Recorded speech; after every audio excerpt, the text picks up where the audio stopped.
Let me straight up take you to Asim Trivedi, who joins us. If you remember, he was arrested in 2012, charged with sedition, with the charges later getting dropped as ordered for by the court. He was accused of banners mocking the Indian Constitution during the Anna Hazare rally in Mumbai. He was also charged with posting seditious and obscene content on his website, which was blocked. Cartoons like the one where the activist altered the three-lion national emblem, in which he perceived as a satirical depiction to highlight corruption, attracted sedition charges for that matter. Very good evening, Mr. Asim Trivedi. Thank you very much for joining us. He's a documentary Indian political cartoonist as well as an activist. I'm also being joined by Dinakar Lanka, who's a BJP leader, Pawan Duggal, who's a cyber security expert, Subhash Jha, who's an advocate, as well as Tehseen Poonawala, who's a political analyst. Thank you very much, all of you, for joining us. Well, let me straight come to you first, Mr. Asim Trivedi. What are your first reactions? आपके पहले reactions क्या है when you hear of what has happened over the last few hours, over the last few days, particularly with Anand Vikatan in this case? How do you look at it? What are your reactions to this?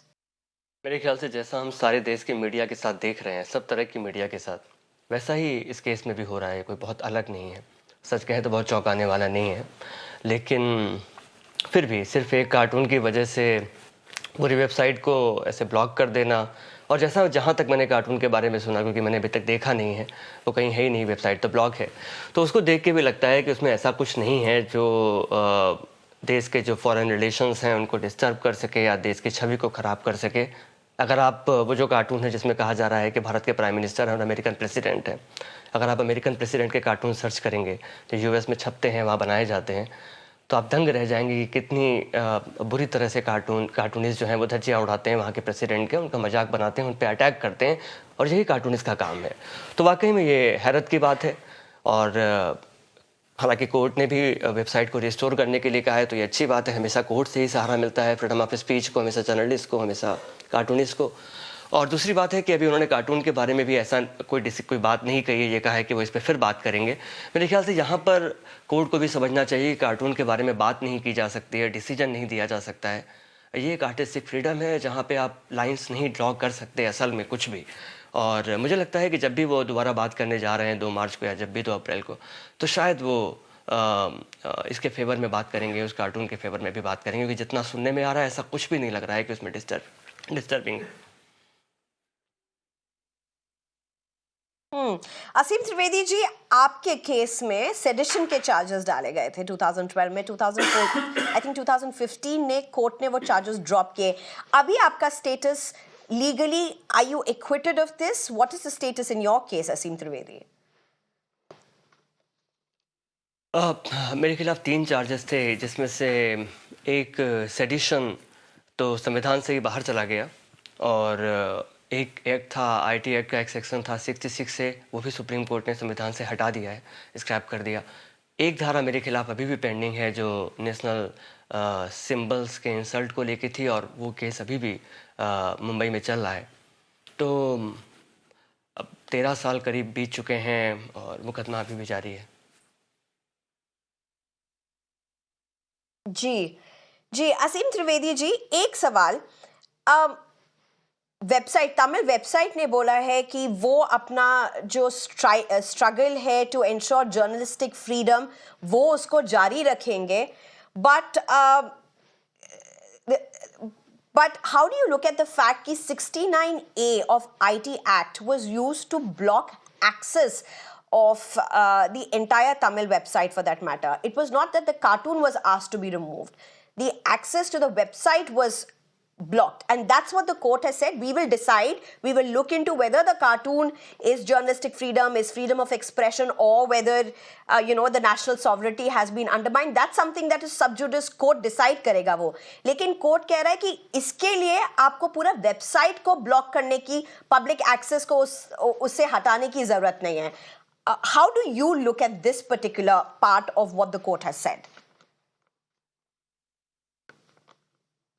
मेरे ख्याल से court ने बिल्कुल ठीक कहा कि पूरी website को कैसे क्यों ब्लॉक करना, लेकिन मेरे ख्याल से अगर आप देखें तो क्यों किया गया होगा। जाहिर सी बात है कि आप अगर डर फैलाना चाहते हैं मीडिया में और चाहते हैं कि बहुत सारे मीडिया ऑर्गेनाइजेशंस ऐसा कुछ कदम उठाने से भी डरें कि फिर केवल उस कंटेंट के खिलाफ कुछ नहीं होगा बल्कि समूचे कंटेंट के खिलाफ, पूरी वेबसाइट के खिलाफ, उनके पूरे प्लेटफॉर्म के खिलाफ कुछ हो जाएगा, तो मेरे ख्याल से शायद ये एक ऐसा कदम है जो ऑफ कोर्स एक बहुत एक्सट्रीम स्टेप है, सिर्फ एक कार्टून के लिए पूरी वेबसाइट को ब्लॉक करना। जी। ओके, असीम त्रिवेदी जी, आपके साथ ये 2012 में केस लगा था, this is 2025. Political dispensations have changed, but do you see any change? Do you see any change in how these cases are handled? Because a lot is said, but because this was a case that happened with you in 2012, it would be interesting to see how do you look at this case in 2025. What's happening? The allegations that are going. How do you see? Has anything changed for you?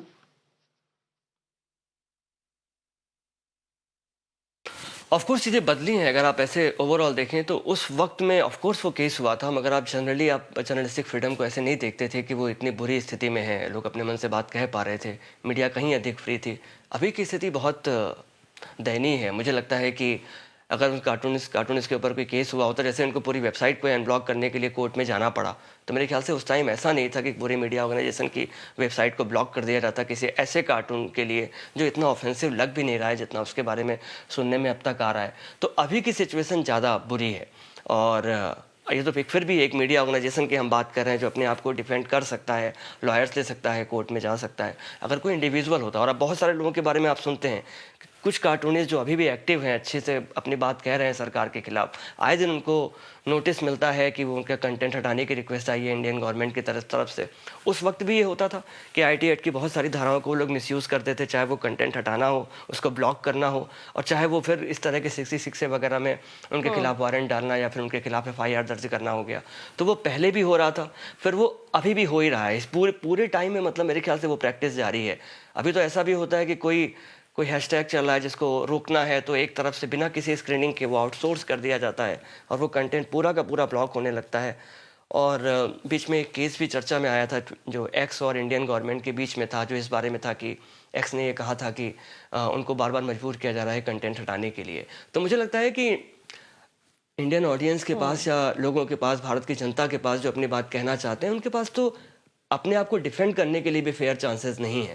मुझे लगता है कि Twitter जैसे x जैसे platforms खड़े होकर भले वो कोर्ट में लड़ रहे हों लोगों की फ्री स्पीच के लिए, चाहे उसकी जो भी वजह हो, लेकिन आमतौर पे अभी के समय में भारतीय जनता या भारतीय जर्नलिज्म इतना मजबूर है कि मुझे नहीं लगता कि वो अभी इसके लिए काफ़ी है कि आवाज़ उठा पाए। मुझे लगता है कि जो डिबेट अभी आप कर रहे हैं, अगर ये और कोई मतलब ऐसा मामला शायद होता कि जो और चर्चा में होता या और गंभीर कार्टून होता, तो मेरे ख्याल से ये डिबेट भी मुश्किल थी इस मुद्दे को उठाना। या फिर ये भी कह सकते हैं आने वाले कुछ सालों में आप यकीन मानिए कि ऐसी डिबेट नहीं देखने को मिलेंगी।